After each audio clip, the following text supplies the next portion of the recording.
mu gice cyatambutse mu nkuru inzitane twasize telefone ya Ivy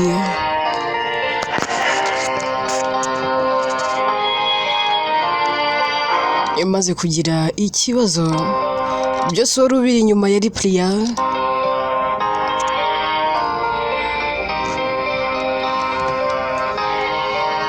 Ese aho umutima mubi wa Priya uzagera aho ngaho urekeraho nangwa azakomerezaho? Inkuru yacu reka tuyitangirira n'ubundi kuri Priya.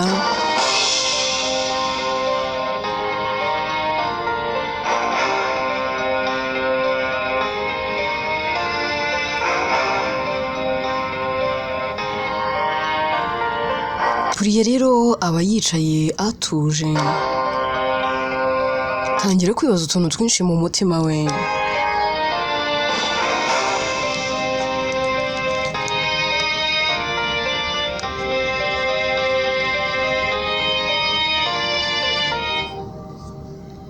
Ari nako yibaza impamvu Ivy afite igikundiro kumurusha.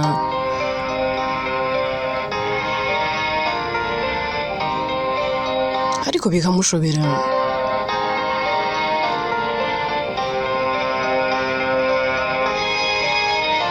Ari aho ngaho ari kwibaza ibyo byose, telefone ye irasona.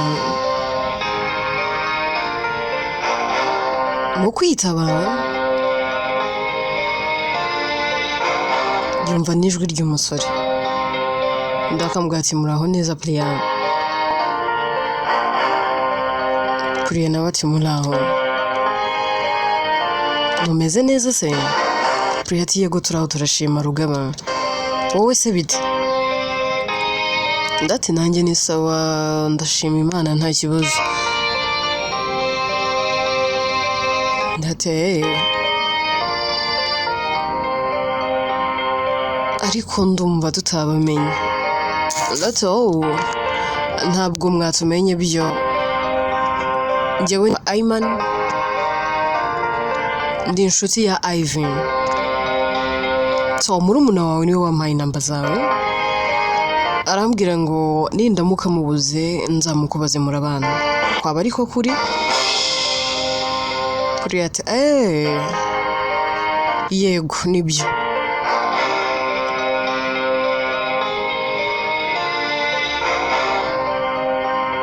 None se wowe witwa nde? Ndati njye nitwa Ayman. So I'm her boyfriend. Priya ati seriously? Uri boyfriend wa Ivy? No way.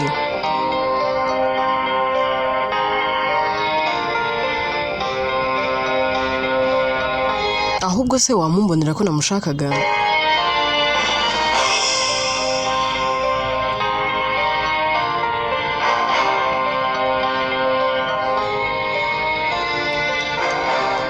Priya ati size saha ko ntazi kuri bumubonera.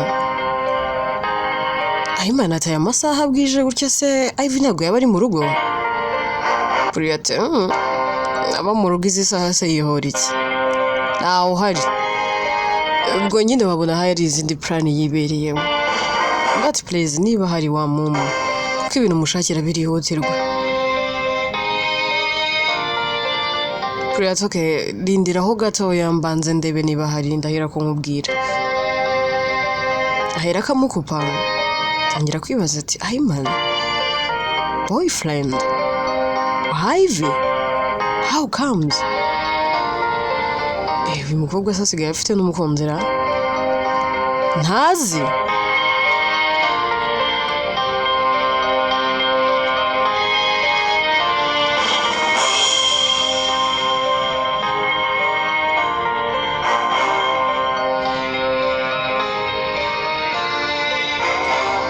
Ahera ko agahaguruka akajya kureba Ivy, ndakamusanga mu cyumba cye kamukomangira. Ivy ati Priya kandi bite ko nsuye mu cyumba cyanjye ijoro ra? Ndumva ntari muri mood nziza kubera telefone yanjye. sinzi ko turi buze kuganira bigakunda. Priya toya ntabwo nje ngo tuganire. Telefone yawe zundi yabaye iki? Aiva shabyihorere bukuntu yabaye. Ibaze ko nyine ngiyewe telefone yanjye nayirirwaje sinigize nyutura hasi nta kibazo n'ikintu gito yagize iriteye nyine irazima. N'umutekinisiye yambwiye ngo ntago yakira. Ndati ntago byumvikana telefone itaramana n'ukwezi. Aiva shabyihorere. Ahubwo se bite ko uje hano ushaka ko ngufashe iki? Priya hari umuntu ugushaka kuri telefone. Aiva umuntu ushaka kuri telefone? Wose ninde? Gute se ubundi nshakira kuri telefone yawe? Priya ntago mbizi pe. Ngewe aramamagaye aranyibwira ambwira ko ari boyfriend wawe ngo wamuhaye namba zanjye ngo igihe cyose azajya kubura azajya ahera akamagara ngewe. Aivi ahubwo ko ari boyfriend wanjye nayimani se? Ndategwa. Oh mumamagarira umuntu. Priya none se koko ni boyfriend wawe? Aiva yes of course. Priya ngo iki? Kuva ryari sugira umukunzi ntunavuge? Aiva ariko Priya ntukansetse. Ntari kugira boyfriend nkatanga itangazo. Nose ni ngombwa ko iyo bahisi n'abagenzi bose bamenya ko mfite boyfriend? Oya ntago biri necessary. Kandi ikindi ngiye nkunda ibintu byanjye biri private ntago nkunda ibintu biri public. Nyine wabimenye ko ari boyfriend wanjye ikindi subwo kirenze kububizi n'igihe. Priya ariko ntago wakabaye impisha nk'umuvandimwe wawe. Aiva ngiye uwo mwanya wo kwirwa mvuga nawe mfite pe. Ndata okay. Ngaha kiramuvugisha. Bahamagara Ivan telefone igacamo agahira ko yitaba. Ivan ati babe, what's wrong with you? Gute witerwa kuraho telefone zawe zose? Gute ahantu hose ngushaka neza nka kubura uzi kuba wanteye guhangayika no kwibaza ikibazo waba ufite? Aiva sorry baby. I'm so sorry. Aimana ati no ntago mbyumva. Gute watinyuka ko nkora ibi? Gute watuma nguhangayikira? Aiva ati ndabyumva be. Ariko please calm down. Reka mbanze nanagusobanurira umenye impamvu nyine telefone zanjye zitariho. Aimana ati habaye iki rero? That's sweetheart. Isimu zanjye zose zapfuye. Aimana ati nagatoya ze. Aiva ariko remember gatoya ntago nyigira. Ntago nyigakoresha. So niyo mpamvu nyine telefone mama yanguriye yagize ikibazo ubu ntegereje ko bangurira indi. Aimana ati none ko nari nkuboneye ikiraka ahantu. Kandi nkaba nshaka ko umusibeje uzaza gutangira akazi. Uraza mu kazi gute na telefone?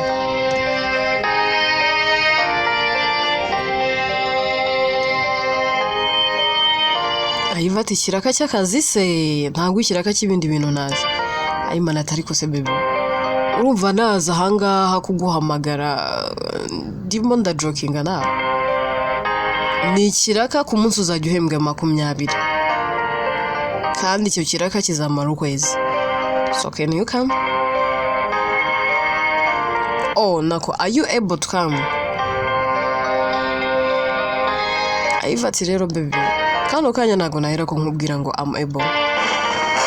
Reka mbanze mvugishe dad ndetse na mama ndahera ko ngwereza igisubizo. Aimana ati ariko notinde. Aiva hera kagahaguruka akajya kuvugisha papa we na mama we. Priya biramushobera. Mujinya mwinshi akavuga ati how comes? Gutu uyu mukobwa kuko yabona akazi imbere yanjye. Ntago byumvikana. Kiraka? 20 ku munsi kuvuga zamara ukwezi.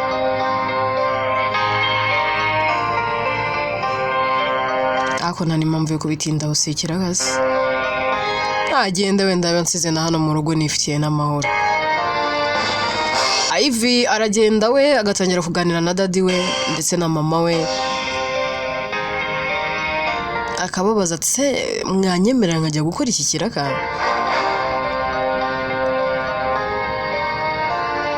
Ku ruhande rumwe Lucas aba ari kumbwira ati mukobwa wanjye ndashaka kuguhereza akazi muri company ya so ariyo company yanjye. Ivy ati no way dad, njye ntabwo nshaka gukora muri company yanjye. Ndati kubera iki? Dad ndanjye ndashaka gushaka ubuzima bwanjye bwite, nkagenda nkiga gukora nkamenya icyo ubuzima icyo ari cyo, nkamenya gushaka amafaranga. Nakuze nyine mbona buri kimwe cyose ari mu mutima. So mwandika nanjye ku myaka yanjye nkishakishiriza. Jenta tariki ibyo umwana ari kuvuga nibyo be. Wamureka.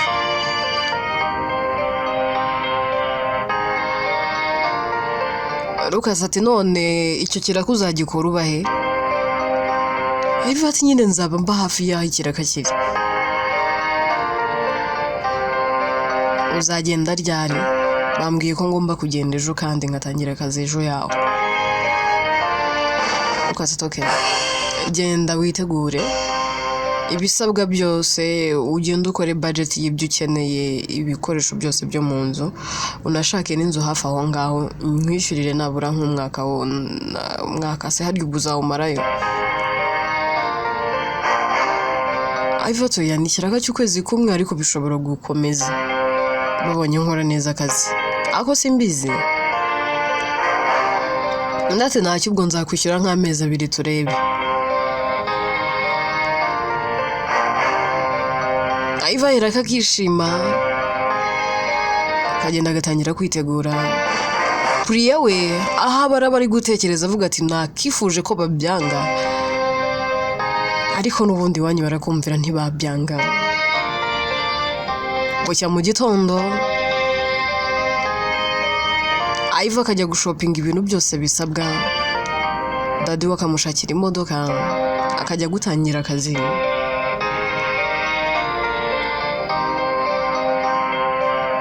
Ivy aragenda agahura na Ayman. Ayman aramutwara akamwereka agomba gukorera icyo kiraka, undi agakora nk'ibisanzwe, kandi akazi kakagakora neza. Iminsi iragenda ikicuma, Ivy yibereye muri icyo kiraka kandi agikora neza.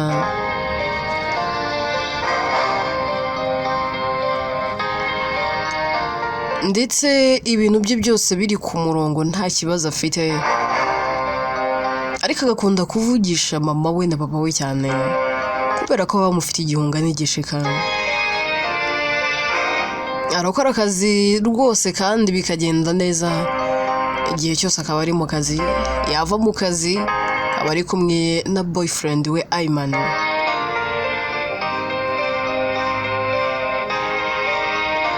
Ayman rero umunsi umwe yicaza Ivy bakaganira.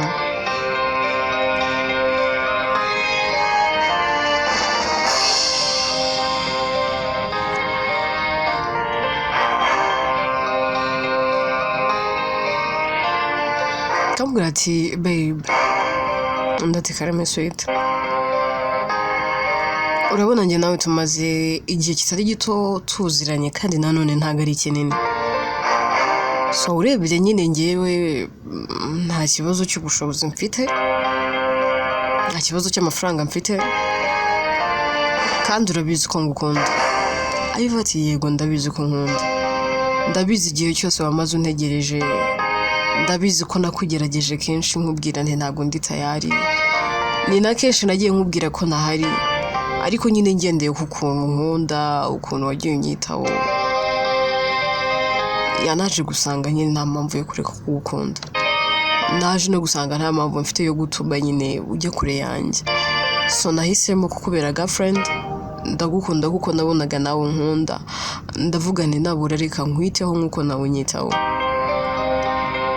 Imana ati ndashimishwa cyane nuko waje kunyumva ukankunda njya nezezwa nuko uyu munsi uri iruhande rwanjye njya numva nuzuye muri njyewe nukuruba mu gutera ku mutima wanjye narakwihebeye umutima wanjye wose wibera iwawe Yvette rega wivunika nanjye ndebye mu maso hawe mbona hazaza hanjye hose so uri nk'igitangaza cyaje kingana uri umugisha kuri njyewe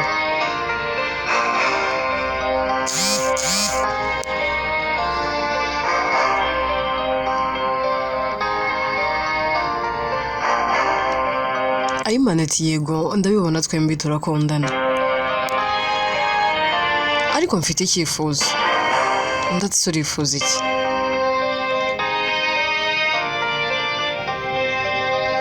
Imana ati ben igihe tumaze ndumva gihagije kuba njye nawe twaba umugore n'umugabo Yvette ngo iki urabona dada zabyemera urabona papa wanjye yakunshingira kano kanya That's why not?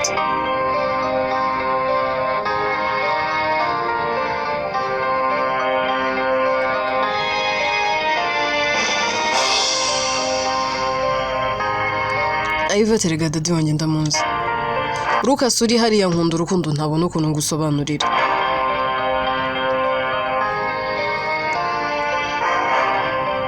ariko nyine none se twabyemeranyijwe ndabizi dadi yabyemera ako nyine ubwo nacyo ndaza kuganiriza dadi bimubwireho ndaza ariko se ntituranabyemera we mbanza umbwire ubundi uritaye ari kumbera umugore Yvette nakabaye ntabyemera kubera ko amaze igihe gito nsoje ishuri kandi nawe urabizi ahubwo se nta kuntu wakihangana ko n'ubundi naruzuza imyaka y'ubukure ntago mu murenge badusezeranye Imana ati nakwihanganiye imyaka igera kuri 2 kuko twamenyanye ufite imyaka 16 nagerageje kugutereta urananira wowe ubwawe waranyibwira ati nubona ngejeje imyaka 18 abari bwuzambwira ibintu by'inkuru kandi nabwo narabikubwiye mbona ntobikozwe uyu munsi rero ufite 19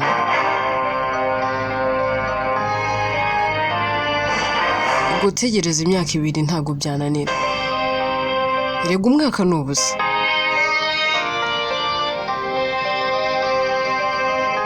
Yvette none kuri ko byihutisha kandi wumva imbere yacu ari indi myaka 2 Imana ariko ndifuza ko ibintu byose nabikora afata irembo nkaguterera ivi ubundi ahasigaye hagasigara mariage ariko nkicara mbizi ko hari ubwo nyine nafashe irembo nkaguterera n'iryo vi nkaba mbizi neza ko hari umugore wanjye iyo myaka 2 nayitegereza ntuje Yvette okay ibyo ntacyo bintu nkaye wabipanga nta kibazo Imana ariko twumvikana ucyuzuza imyaka 21 je nawe tuzaba umugore n'umugabo Yvette ariko se nanze iki niba uzantegereza iyo myaka yose nanjye rwose nzaba nditaye ari gukubera umugore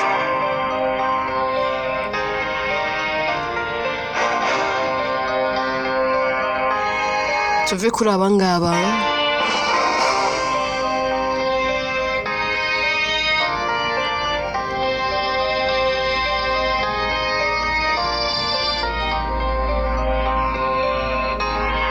twigire kuri Robinson agarutse mu Rwanda nyuma y'igihe kinini yaragiye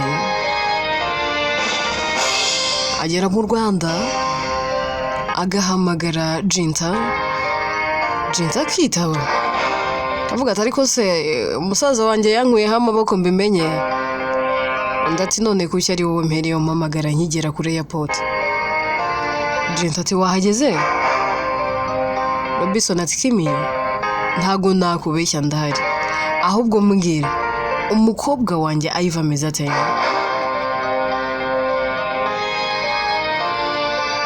Undi atego ko yabaye inkumi yasoje kwiga ubu ntiwamureba ngo umumenye, ibaze ko muhuye watereta. Robinson araseka ati ngaho nyumvira kandi ku myaka yanjye urumva kuko najya gutereta uruhinja nk'urwo. Jenta ati shabyihorere yavuyemo inkumi nziza muhuye wayitereta. Robinson ati ubwo sibwo naba ngiye gukora amahano yo gutereta umukobwa wanjye.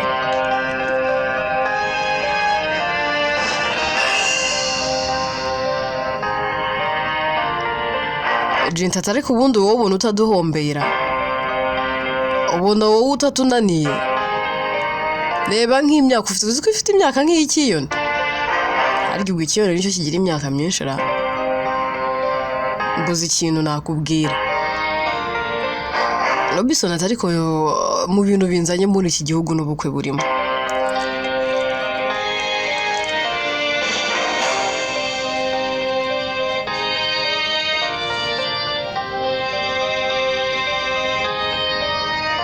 Ati ngo iki wowe usuje gukora ubukwe ufite umugore? Nako ufite sheri? Iby'umugore byo nari ntandukiriye ngiye kure cyane. Ufite sheri wowe? Ndati cyane ndamufite.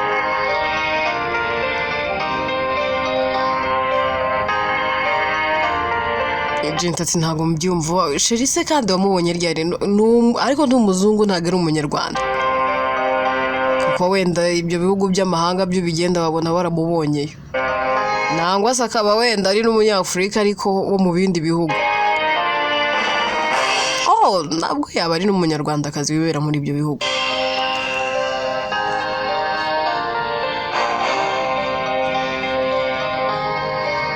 Ndato ya umugore wanjye abahangaha muri iki gihugu. Ndata ariko se umugore wawe yitwa ndetse? Ndati yitwa Julie. Ndata ari kuri umusazi. Julie yanzi se? Julie yaba umugore wawe? Julie se ko nzi ko yabyaye kandi aje kuba umugore wawe gute?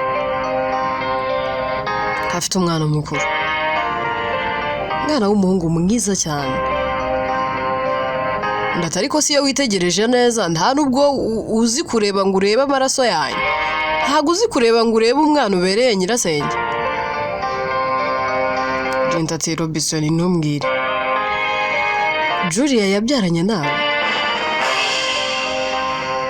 Robinson ati njye ndurumva ibi bintu nari natinye kubikubwira, nari mbizi ko uzambwira nabi, nari mbizi ko uzanabibwira mama nawe akambwira nabi.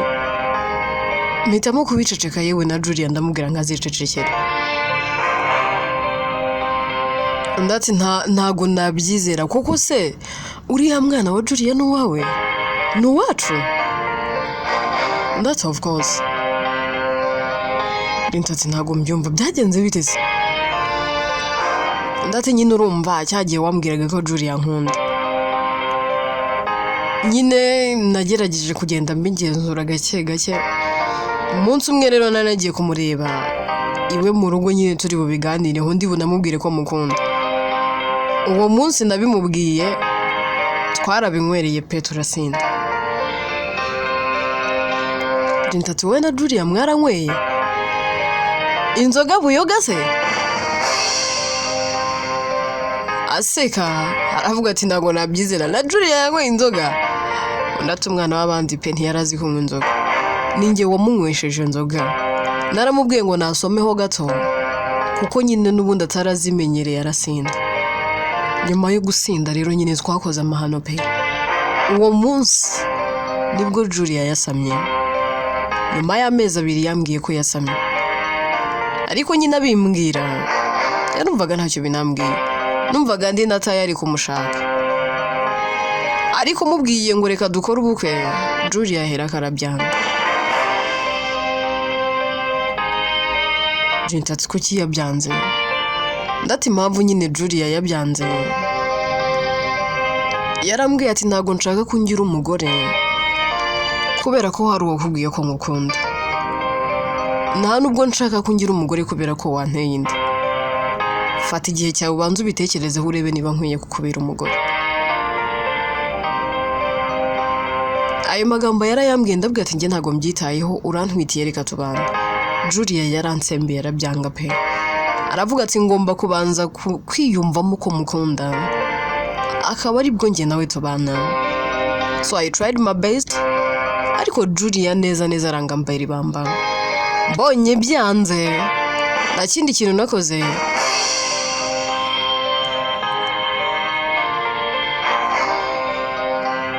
nibwo nafashe umwanzuro wo kwigendera. Nabonaga ntazabishobora, nabonaga bikomeje kumbera ihurizo.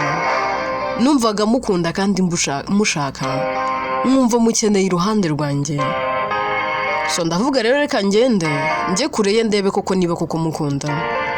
Kujya kure ye iyi myaka yose byatumye nyine nsobanukirwa ko ndi kumukunda kandi mukunda. Ntago twigeze duhwema kuvugana. Jinta atari kugira ibanga. Ibyo bintu waragiye urabyihererana neza ndate cyane pe. None se ko na Julia namubwiraga ngo tubivuga kanga noneho wagutinya bibi ndate santinyiriki. Ndati yewe byihorerera ahubwo ikintu nari nguhamagare ndagira ngo ejo tuzahurire mu rugo dutangire dupange ibintu byose kuko ubukwe bw'inge nawe twabupangiye kuri telefone. Igisigaye nyine nuko mbimenyesha umuryango nkamubereka buri nge nawe tugakora ubukwe. Ndati ndumva ibyo ari byiza, niba rero ejo ari bwo nshaka nta kibazo nzaboneka.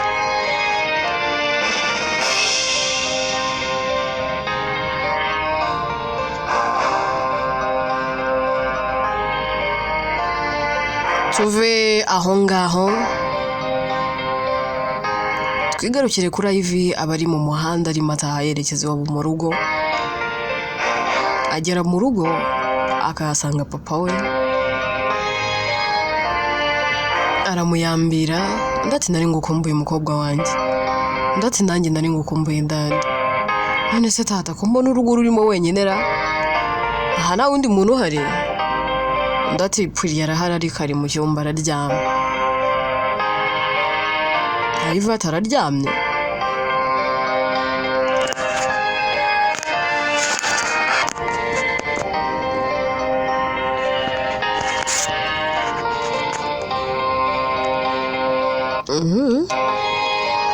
Gusa n'ubundi nta n'ibirenze.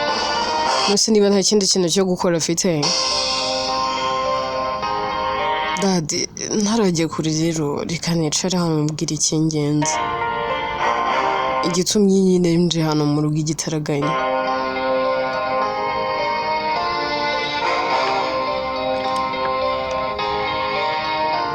Lucas ati se n'igiki kandi mukobwa wanjye ubaye iki mwana mwe mu mukobwa wanjye umwe wenyine rukumbi nifite. Ndabwira ati dad nyine urabona maze gukura yega imyaka 19 ntago ari myinshi ariko nanone ntago ari mikeya. Njye no mfite umusore dukundana.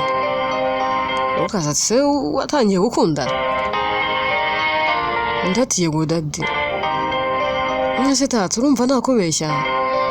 Ndatoke kagira inkuru rero. None niba muri gukundana yambabarije umukobwa?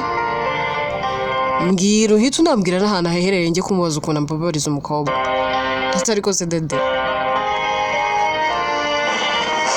Oba wumva abantu bose baba bambabaje. Oya ahubwo hari ikintu ashaka. Ndati se ashaka iki? Nyine urumva urabizi ntago nduzuza imyaka 21 kandi nta muntu wemerewe gushaka atarayuzuza. Lucas ati numbwire ko mugiye gushaka. Ivy ya dad ntago ari kano kanya ahubwo nyine yari yangejejeho nyine icyifuzo cye ansaba ko yanyambika impeta akanafata n'irembo noneho namara kuzuza iyo myaka tugahera ko dukora ubukwe Lucas agafata irembo none ahangaha se vuba ahangaha undi ati yego nyine akanyambika n'iyo mpeta nyine ubwo iyo myaka ibiri akayimara ntegereje ariko nyine yaranyambitse impeta noneho yaranafashe n'irembo Lucas ariyumvira ko atari kurabizi ibyo bintu byanyu rero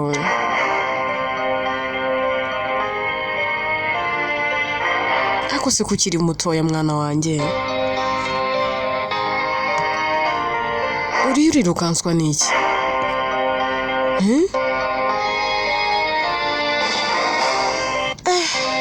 okay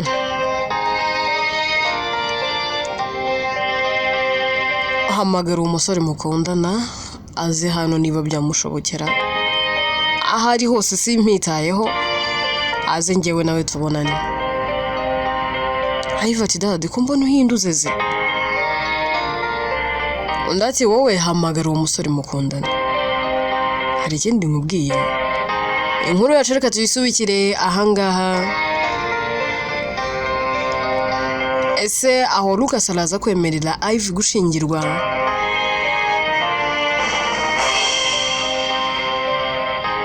akiri mutoya ese ubundi aho niki ashakira Ayman